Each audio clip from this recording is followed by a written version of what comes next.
And there are obviously concerns in big public clouds around security risks. Admittedly, a lot of those appear to have been mitigated somewhat. How does something like Custodiate sit in that type of environment in the cloud, a bank's infrastructure? The cloud offers us incredible advantages, and you mentioned earlier about what has changed over the last 5 years. I perhaps should have mentioned the cloud there.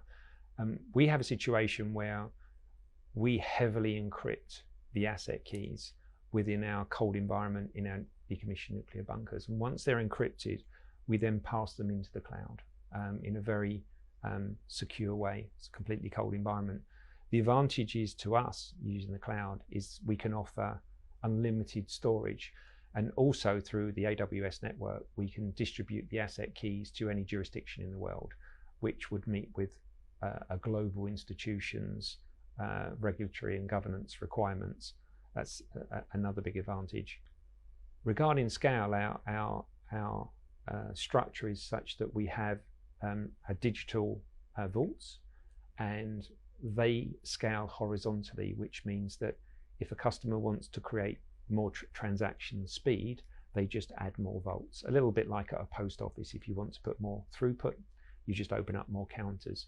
So we can also offer an unlimited number of transactions per second, or a very, very high number of transactions per second.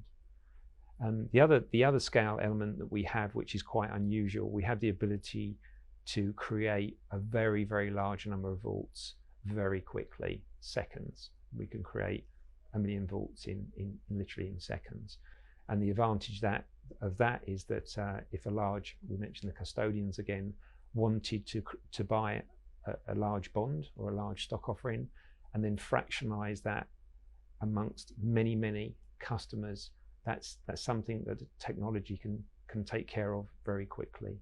So again, it's the scale that is attached to these cloud environments, and that's one thing where we can create this scalable infrastructure that without the cloud it just wouldn't be possible.